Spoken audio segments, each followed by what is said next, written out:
Assalamualaikum warahmatullahi wabarakatuh.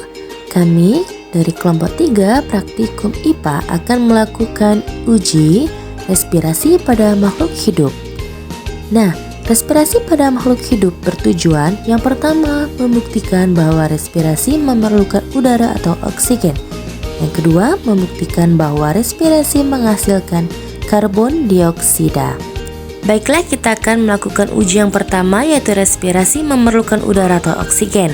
Bahan yang kita butuhkan, yang pertama ada botol kaca 3 buah, sedotan air kemasan gelas, plastisin secukupnya, vaselin, kapur sirih, kapas secukupnya, kacang hijau yang sedang berkecambah, kecoa, pipet tetes 1 buah, dan air yang berwarna merah secukupnya. Langkah pertama, kita tuangkan beberapa tetes kapur sirih yang sudah dicampur air. Lalu masukkan kapas dan ditekan perlahan sampai terkena cairan kapur sirih. Kemudian kita masukkan kacang hijau yang berkecambah sebagai makhluk hidupnya.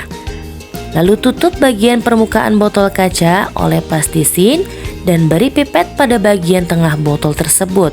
Agar tidak ada jalur udara masuk, lapisi lagi dengan vaselin.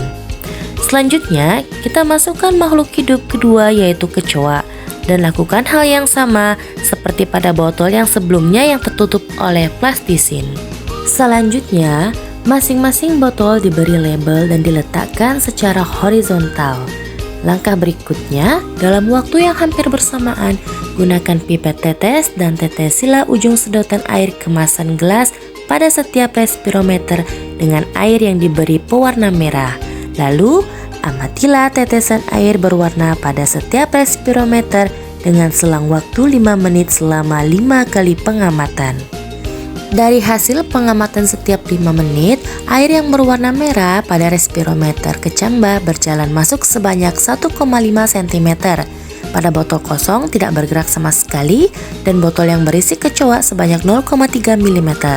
Pengamatan ini kita lakukan seterusnya sampai di 5 menit kelima, di mana sudah menunjukkan pergerakan air yang berwarna merah pada respirometer, botol kecambah sebanyak 9 cm, botol kosong 3,2 cm, dan botol yang berisi kecoa 6,1 cm.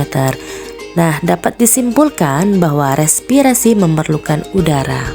Selanjutnya, kita akan masuk kepada percobaan yang kedua, yaitu respirasi menghasilkan karbon dioksida.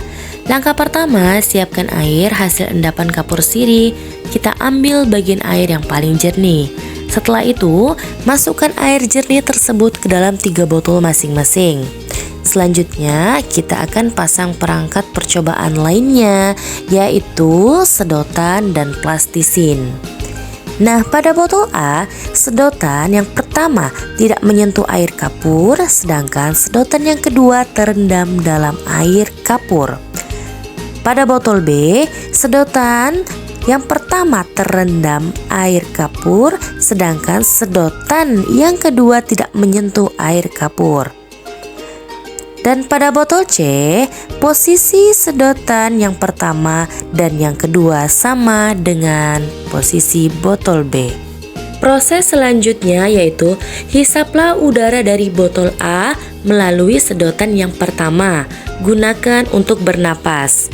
Selanjutnya, hembuskan napas pada botol B melalui sedotan yang pertama. Nah, lakukan langkah ini berkali-kali hingga air kapur di botol B menjadi keruh. Nah, dari proses pengamatan tadi, kita telah melihat hasilnya. Di botol A, airnya sangat jernih. Kemudian di botol B, airnya sangat keruh. Dan di botol C, airnya seperti semula tidak ada perubahan. Dapat kita simpulkan bahwa respirasi menghasilkan karbon dioksida. Demikianlah tadi uji coba dari kelompok 3 praktikum IPA tentang respirasi pada makhluk hidup. Terima kasih dan sampai jumpa.